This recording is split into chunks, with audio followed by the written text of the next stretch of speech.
that's I got to tell you, that's the one thing I got to fix. I am too broad. So when you're doing market maps, you kind of get pulled everywhere. You always say you have to niche down.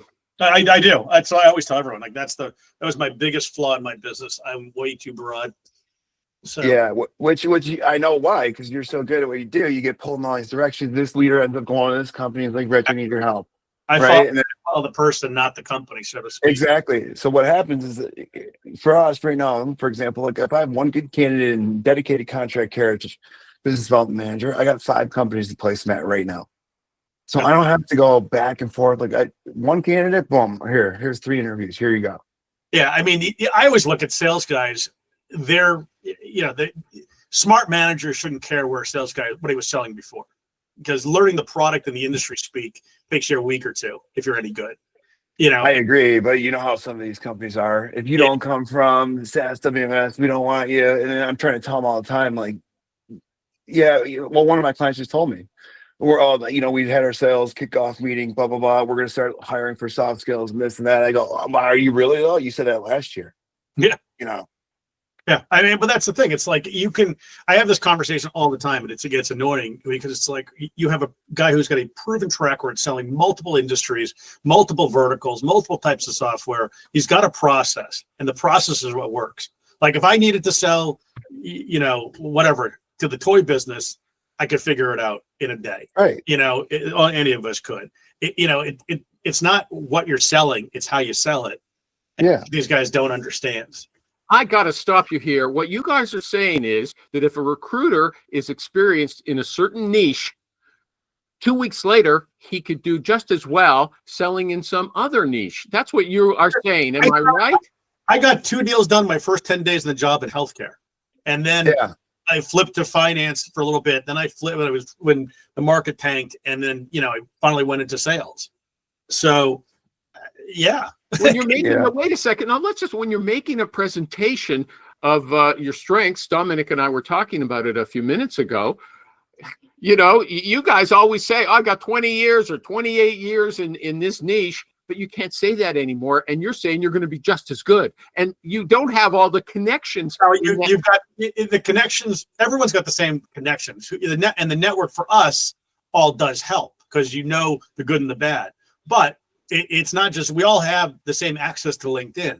Everyone's got access to everyone. It's not the same. It is. You don't have LinkedIn? you can't find Dom on LinkedIn? But no, it's not like all. Hang on. Yeah. You have the same list essentially now. Like if I give you my database, you have the database. You have the same names I have, but how you get in front of them is not going to be how I would get in front of them. And that's the difference. That's what 20 plus years of experience gets you. Well, you just said those things are insignificant. You just have to have the process, the skills, the sales skills. Now you're saying you're right. You're right. But like how you do it is not how I would do it. So having 20 years experience helps you because you know what works and doesn't work. Not only that, when you're talking to the potential client, the prospect, you can talk the talk. Does that make no difference? No, it does. It helps. It certainly helps, and it buys you credibility. But what I'm saying is, if you and I said, listen, we're going to the next 2 weeks, we're going to pick a new industry, and we are going to go to town, and I'll go into your industry. You pick a space you're in. I guarantee I will have job orders in that space. Job orders or placements, okay? Well, maybe placements. Who knows? Is everybody on board with him? Because I know this is baloney. Okay. Baloney. No. So now I've been kind of half listening, but from what I take it is you're talking about how a sales manager can move across, and our expertise is there, and his expertise is not niche down, but it's in a general area, right? Like I don't think Rich could go into food. And just said he could. I said he could.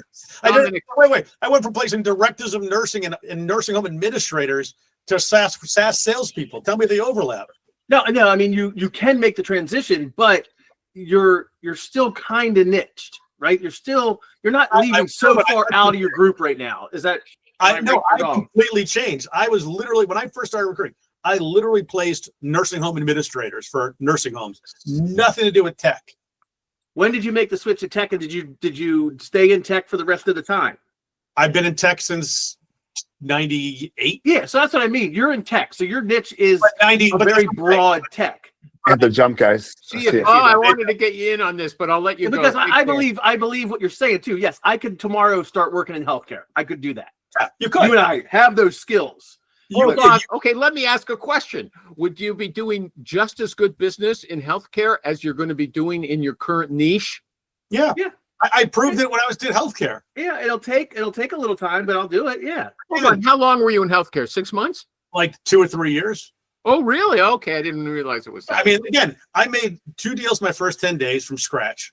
I made 2 deals the next 2 months. I made 3 deals the next 2 months, rather, and every month until I left, which was 6 months. But then I went to my own, and I still make deals every month. I mean, it's just the fucking grunt work that no one wants.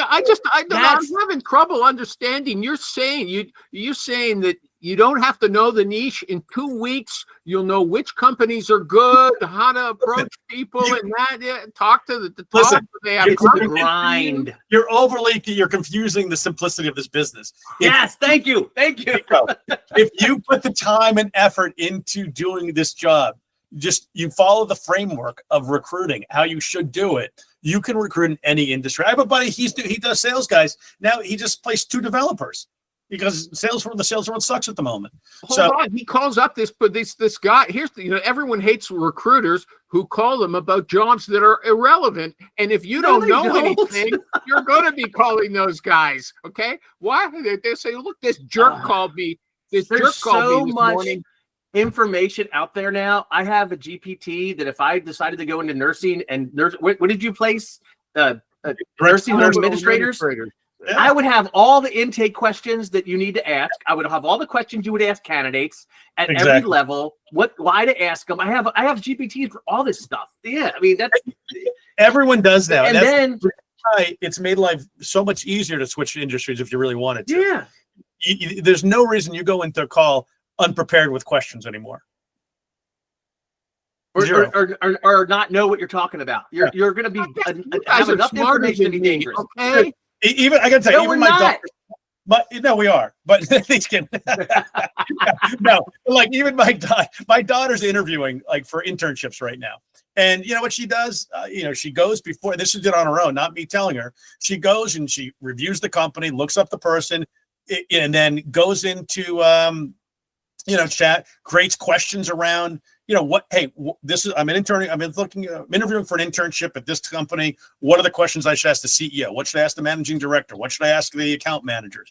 And then she sends them a quick note, before the interview, does all the things you need to do. Video after the interview, say thank you.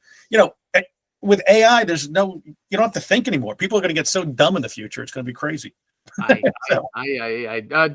David M. Marr, here's your chance. These 2 guys both say that you could change your niche tomorrow. It wouldn't affect your ability to do business at all. That's not exactly what we said, but close enough. Exactly what they said. Not exactly what we said. You just said. I said you don't know anything. You can't talk the talk. Oh, I got AI. I don't have to know anything. But no, going after a net new niche is generally going to can take more time. It's not that it's impossible. It doesn't have to take a long time. You could get a job. It's on par with some schmuck watching a YouTube video and thinking they can be Michael Jordan. Yes. Okay, he's against you. Don't you hear it? Because it's how you phrased it, right, Tom? Tom understands. Yeah, look, I just put in forensic accounting, client discovery questions. If I had to take a forensic accounting job, I can't put them all in, but I have 15 forensic accounting questions. What specific injury regulations? Have you experienced any suspect fraudulent activity in the past?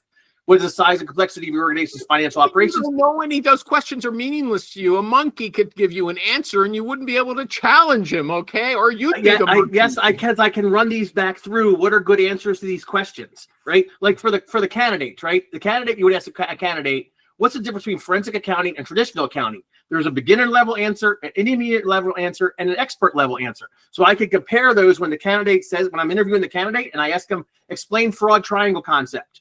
There's a beginner level, intermediate level, and expert level. When he responds, I'll know what level he is. Literally, when you put this into Claude will actually give you those ABC answers. And this is what this would mean. This is what level this person's at if he says this. Or you just say, hey, like when I started doing healthcare, I didn't know anything about healthcare. I started doing sales. I didn't know anything about sales, but I would ask the question, like, what does that mean? Okay. And they'd be like, I got another question. So before I forget, Dominic's not here, unfortunately, but I don't think he'd mind. And you guys don't have to answer. Even before Tom came here, we had a discussion. His personality seems so different from you guys. You are both very lively. He's very low key, but he is a fighter and he's bold. Okay. So if you were interviewing him, would you be able to tell by the surface that he's going to be a very effective recruiter? Yeah. Well, you never know. But I would talk to either of you guys, and I'd know right away this is a great candidate. Okay. But that's because you're loud doesn't mean you're good. Dom has a awesome confidence about him. Like it's not arrogant, it's not cocky, but he's got a great confidence about him. And you trust him. And you're to pick that up in the interview, and how we act here is different how we would act in an interview environment.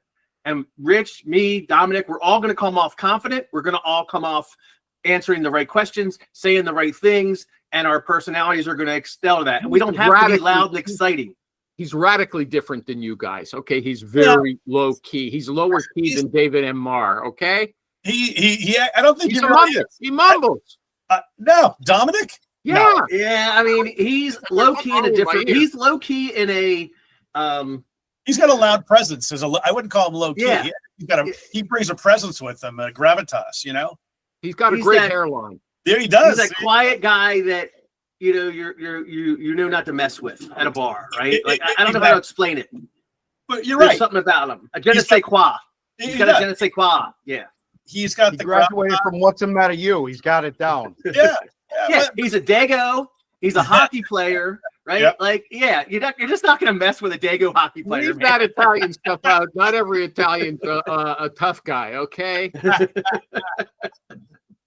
And who knows? Just like you've got an Italian name, your last Italian ancestor was 100 years ago or something like that. Who knows? Okay, with him, same thing.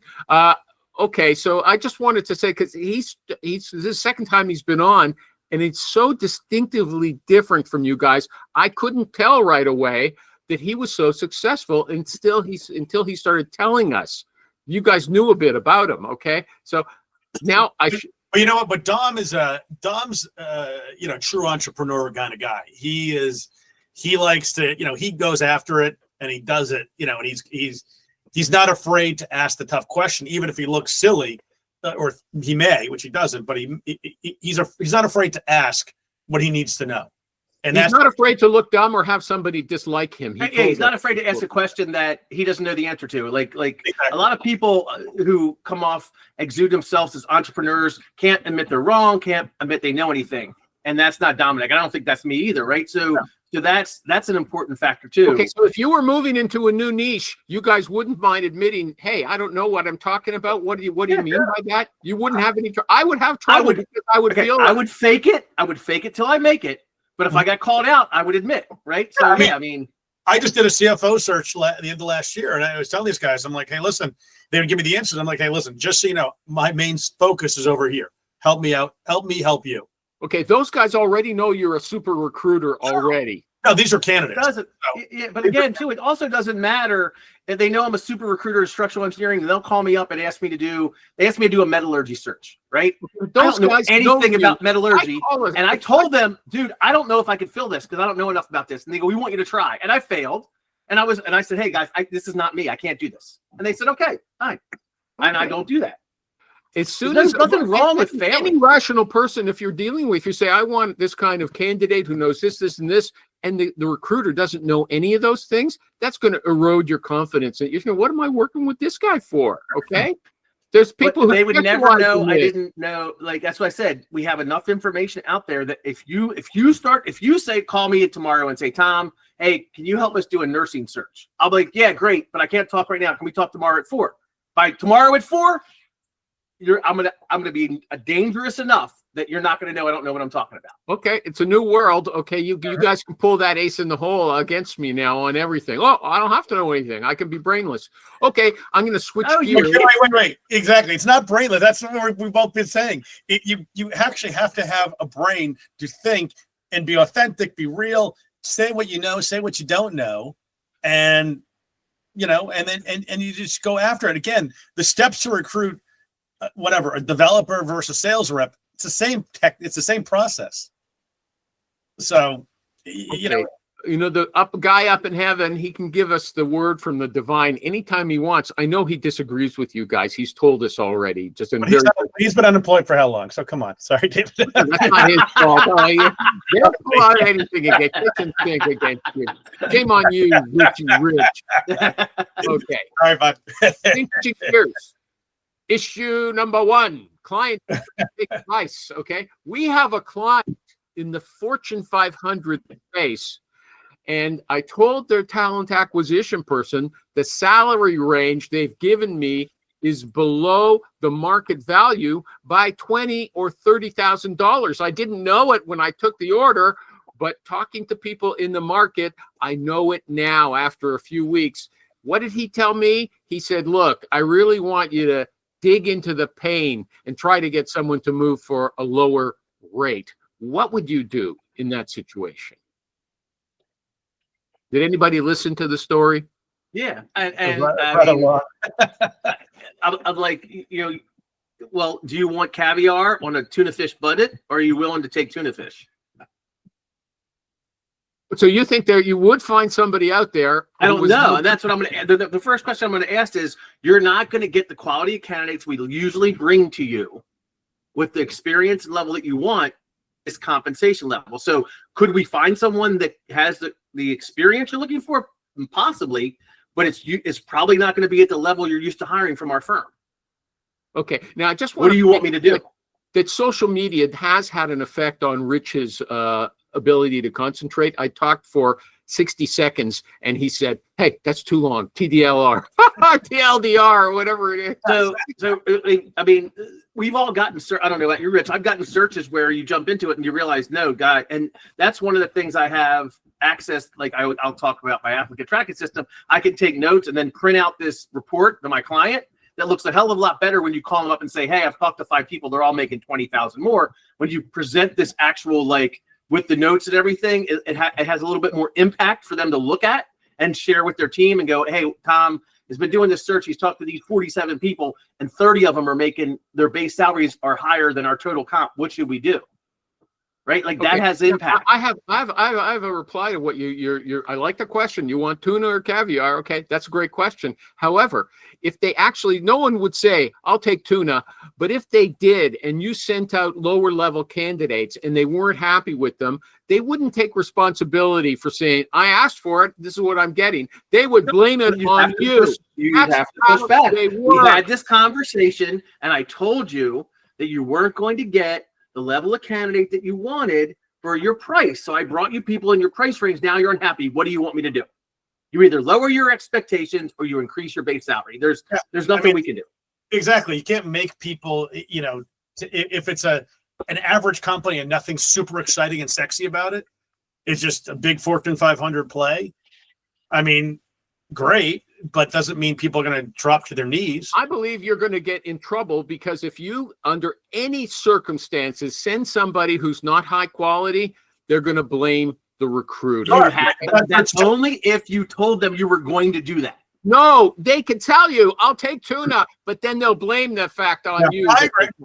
That's why you could send them Trudeau. There you go. But this is why I generally don't like doing low-end searches, stuff below 100 grand. They're generally going to be less polished candidates. They're generally going to be less reliable, and they're going to move quick, at least the sales side. So, and they're going to fail. So why would you risk your reputation for a quick fee? You're going to lose 5 fees for 1. So it's I hate to agree with Animal, but he's not necessarily wrong. There's just really not a lot you can do in that situation without like Rich said, Well, screwing your reputation. Walk away from the bad clients, right? That's what you have to do, and they'll blame You don't walk for away. that. You just say, I can't work on that search. Yeah. Yeah. I mean, you don't have to drop the client, but because if you're going to go on a search that is underpaying the market by significant amounts, and clearly the company may not be that desirable to get to, where someone's willing to take a pay cut to go there. Those candidates are calling about that company, they lose faith in you. So when you call them the next time, they're probably not going to take your call, or they'll be more reticent. You wanted me to go work for XYZ for 20 grand less, dude. Why would I take your call? Yeah. Right. Okay, you know what? No Trudeau remarks when you've got that maniac in an office over there who's Drill, baby, drill. Come on. terrorizing our country. I mean, like, you wouldn't believe what's going on. No worse than Trudeau. I have a client. I got a client in was for a time paying a little less, but they're fucking sexy as hell, as Rich said, right? And their benefits and their profit sharing and their upward mobility for growth and everything is amazing. So I've had guys take pay cut. I had a guy from Chicago making 110 take 85 in Columbus, Georgia. Now, granted, the cost of living was higher, but his bonus and his profit sharing was way above that. He bought a bigger house and everything. So you can sell those kinds things. of material benefits as well. No, that's you're pulling the rug out from your own argument. So when people look at base salary, you'd be surprised how people get with base salaries. Yeah, you got to understand what their motivation is. But again, there's got to be something like Tableau was a great company in its day. They were famous for underpaying people. Like I remember I placed their first RVP on the East. This guy was making it was a $20,000 pay cut essentially for this guy, but he took it begrudgingly. It took me a couple of days to get him over the finish line.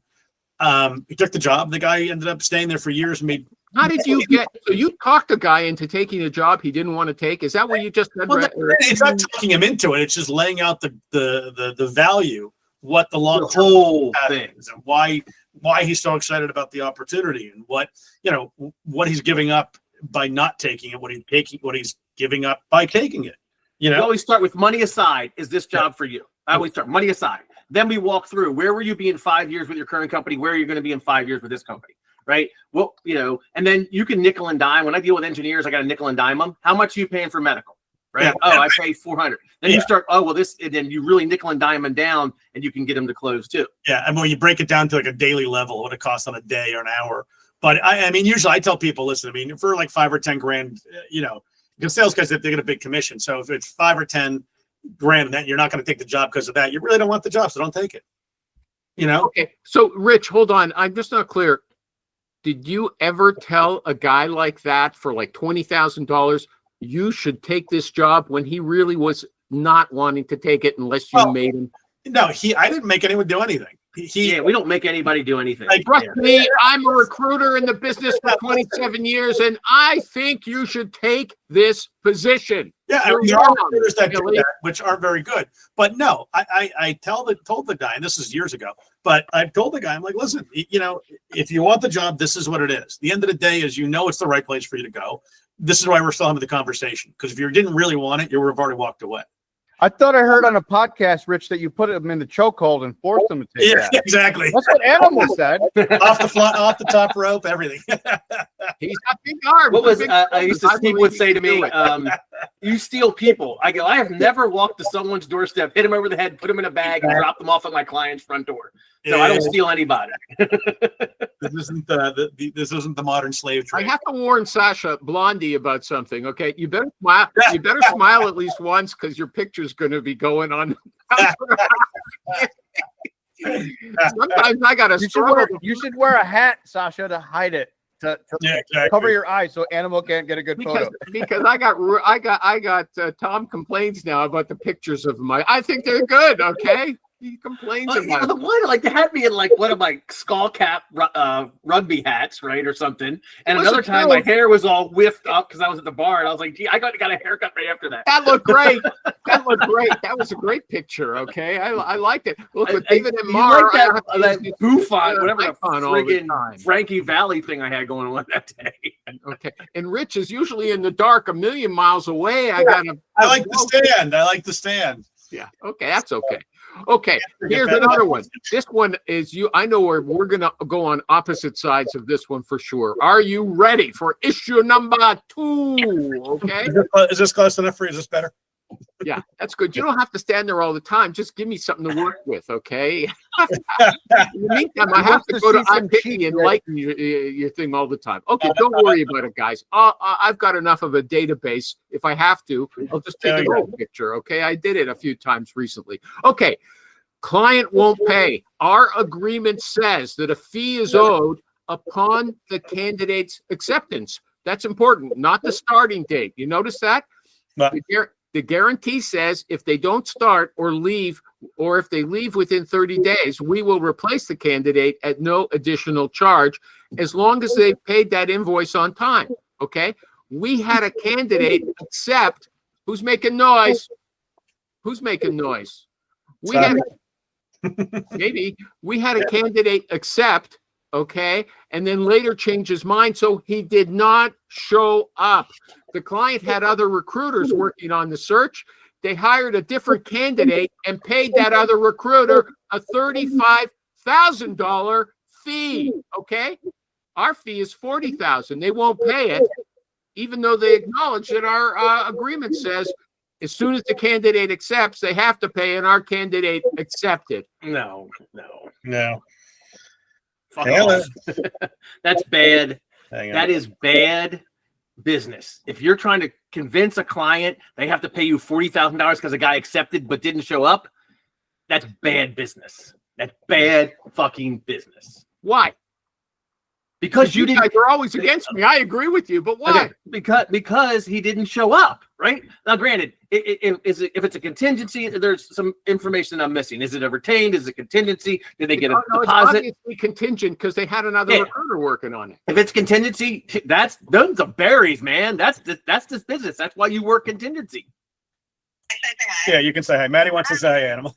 Maddie, we heard all kinds of great things about you earlier in the show, how you're a genius going for those intern jobs with using ChatGPT to guide you. Okay, how you're I said I couldn't do it, but he says my daughter's so much smarter than you, recruiting Animal. There we go. All right. Hi. Bye. Okay, Rich is with Tom on that. He would. Oh, he's busy talking. Yeah, look. I'm listening, Tom. If you a retained search firm, a retained firm would absolutely have been paid because you're being paid for the consulting fee to make sure they get the right person hired, right? And there'd be no other recruiter, so it wouldn't matter, right? They're getting paid. If you're working on a contingency and you're trying to push some weird, we get paid $40,000 because a guy accepted. I mean, what fantasy world are you living in? I'm with you. I don't. I mean, if somebody wants to push back on that one, I just think that's bad business. That client's never going to hire you again if they have to pay $75,000 for this search to be filled. Okay, I've got a question that's targeted at Tom. Okay, interview prep.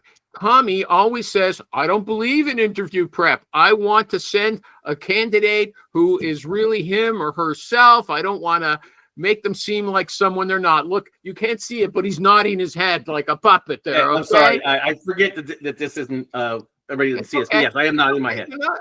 It's okay. We're not in a gallery, unfortunately. Okay. But here's what the person said. Most people go into interviews expecting the manager to present the issues for the discussion, but not every manager is a skilled interviewer. We know that's true. So the recruiter can have the candidate prepare a document that will make sure the meetings go well. And they should do on 3 different axes. What I've done in the past, what I'm doing now, and what I would like to do in the future. What's worked for me in the past, what's worked for me in the present right now, and what I hope to be doing in the future. I don't think that's rigging it, Tom. Don't you think that's a fair thing? Go in there with the structure of this is what you should be at least getting out there during the interview. What do you think? Well, so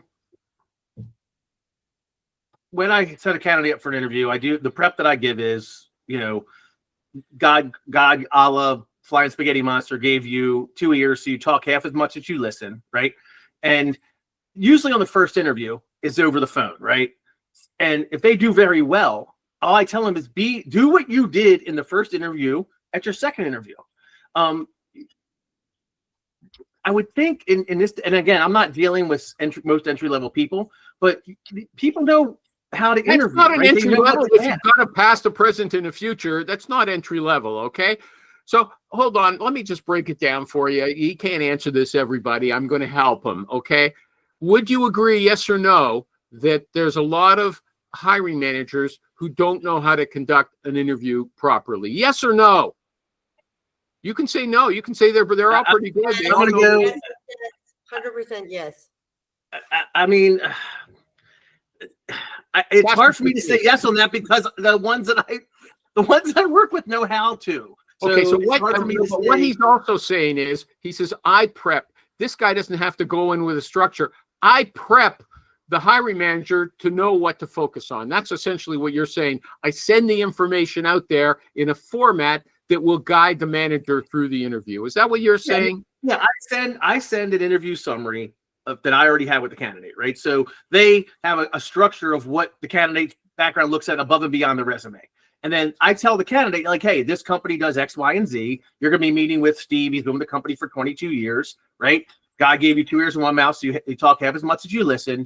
Do what you did on the phone interview. Do that in there. Be yourself. They're hiring you, right? They're hiring. You have the qualifications to fill this job.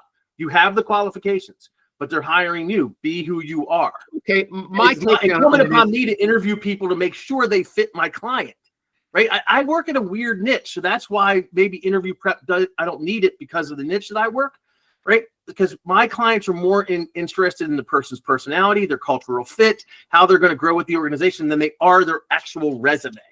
Okay. Okay, he got an easy out, everybody. But I would tell people who come to me for advice on how to handle an interview, and I would say, look, make a list of the things that you have to discuss. And somehow, if the person's not going there, you have to say, there's a couple of things I'd like to raise, while I'm here before it's too late, and go through them. So if the manager doesn't know how to hire, the candidate can give him or her the information they need. That's all I'm Let me ask you a arguing. question. Do you think I should tell a candidate to go to the company's website, check them out, and have questions ready? Yeah. Why? You're a fucking idiot if you don't know how to do that yourself. Okay. If you do not go up to it, if you have not checked out the company's website prior to the interview, you don't deserve to be on that interview. I shouldn't have to tell you that. Dave, are you with him? Question. But what's your guarantee that they are gonna do that? And There's no guarantee, but if they don't deserve to work for that company. If they're not smart enough to do that simple thing that everybody should do before they go on an interview. I shouldn't have to tell them to wear pants to an interview. again, Tommy, I just want to make sure that I understand. The candidate is your recommendation. So pretty much that person directly influences your credibility with your So I client, missed something. the I company. missed something if he didn't do that, right? So when I'm talking to him and when I'm interviewing him, I'm already under the assumption he's going to do that. Because most of the time they'll ask me, who's the company? And I'll Wait, say, you it's- said a word there that you should back up and pay attention to. Assumption. I asked you and me, I know.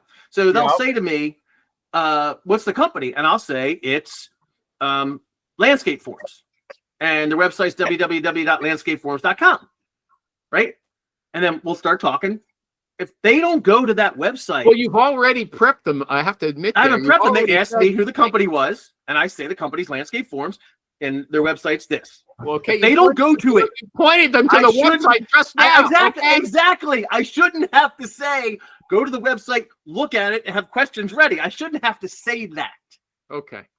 Now I Maybe. will say, caveat, right, that if somebody calls me who is not interviewing with my clients and wants interview prep, I'll tell them what to do.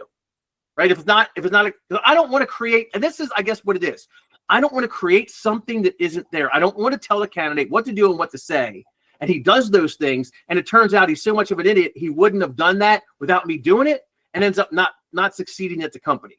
I know it's a little petty, but I over prepped a guy one time, and he failed, and it came back because my boss was so big on you tell them what to say to get the job. Money's better than anything. It's all about cash in, blah, blah, blah, blah, blah. And we were told prep, tell them how to dress, how to act, tell them what to ask, everything, right? Everything. And we had a lot of fall offs. I don't have a lot of fall offs, right? My fall off rate is like 1 every 2 years. Okay, I got the point. I like what you said, but I don't know if you're right. Dave, did you? I don't know if I'm right either. But Dave, did you want to say something? No. When I was in agency, we'd always prep candidates. Even on the corporate side, we prep them so that way their conversations are as fruitful as possible. Tell them to research the company, the role, give them the links to their hiring manager's profile. But the onus is on them. You don't do the work for them, but you help guide them. Share the basics, right? Like you said, 2 ears, 1 mouth, etc. But at the end of the day, if they don't do the work, they're going to bomb the interview. It's not on you, but you still should at least invest some time. That way people, it's not that they're grown adults, yes, but sometimes people get busy and they forget to do the basic things. Just like sometimes adults forget that they're adults and they act like children in public. So you have to tell them, hey, that's me all the time, bro. So then you might have to prepare Tom before an interview. So yes, that's one of his virtues. I'll say that's one of his virtues. Okay. Mar makes a good point, right? Like I can see making that. myself a dinner, and I have pistachio here. I just wanted to share this. Thank you. Nice. I understand what Mar's saying, right? So yes, there is some value in that. If it depending, I guess, on your client, if you're in corporate, I just get a little gun shy of trying to give them too much information and create something that they wouldn't do on their own, because I want them to truly want the job, right? I know it's a passive candidate. I have to do stuff, right, to get them, drag them kicking and screaming, but they gotta have the basic common sense to go to the website, the basic common sense to look up the product they're going to be selling. So when the client says, hey, did you check out our website? He says yes, right? I struggle with this because I understand what you're saying, but as I said before, I have a low turnover rate.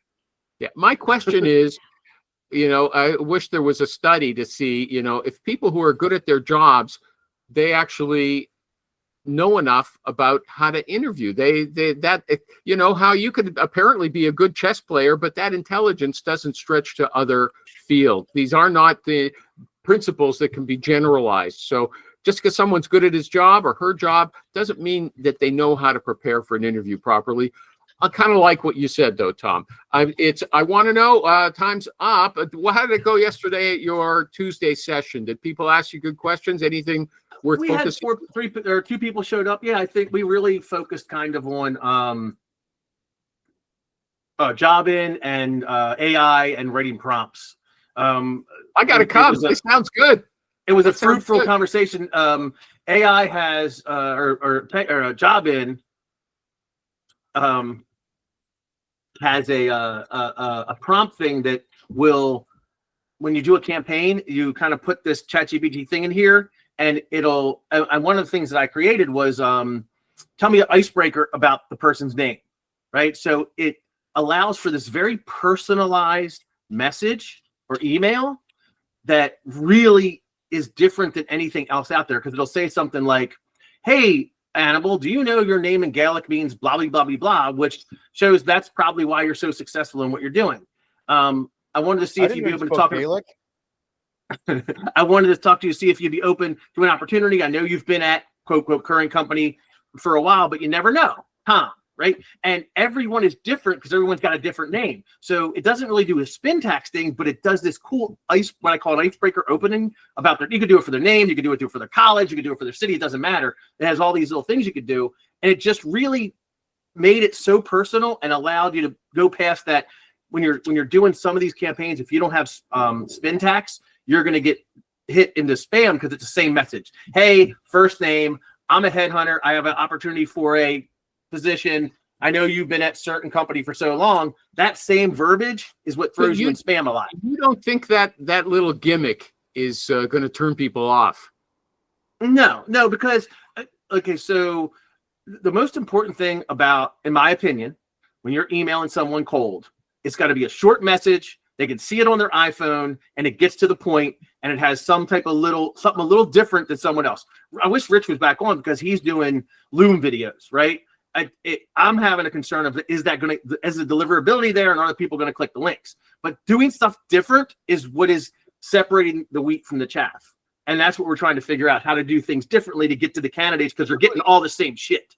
Okay, if I remember that, I'm gonna bring it up again next week. It's an interesting thing. If somebody, he's got 2 shows now, okay, but for both of them to go into the shows, you go to the recruiterroundtable.com. One of the shows is 5:00 Eastern time on Tuesdays in the afternoon. You could ask any question. He's there for any question you want, and it sounds good. I mean, I think I'd like to come. And the other one, he's had going for a real long time already. It's on Fridays at 12:30 in the afternoon Eastern time. That is called the Recruiter Roundtable. It's a format with about 8 people, would you say, generally there? 8 to 20, it just depends. We're excited. This Friday is going to be Neil Lobitz with Boss Staffing. Okay. He is going to come on and talk about contract and temp staffing, how you can transition from perm to temp and contract or add that to your flavor. Very excited. The recruiterroundtable.com. Please remind me Correct. to say that at the beginning of the show next time. David M. Marr, still looking for a job? Is there anything we should know about you? No. Okay. And Richie Rich has a class Thursday mornings, 8:45 a.m. Eastern. Rich at Cornerstone. I dropped my keyboard. Hey, Rich, call me when you can. Call me when you can, Rich. Rich at cornerstonesearch.com. And that's it. I screwed up at the beginning. I wasn't recording. Now the Google Meet lets you, it says click if you want them to make notes. So I did, but I thought it would start recording at the same time. I had to I turn got on all the your notes recording. too. Your notes are cool. I can look at the note. And it's got a summary. But I had to, you can look at it already? Yeah, Yeah? I'm looking at it right now. Okay, but the recording won't start till 20 minutes in. Thanks, Dave. Thank you, Tommy Alascio, Pistachio Alascio. Talk to you later. Always a pleasure. Bye. Yeah, it was lots Bye-bye. of fun.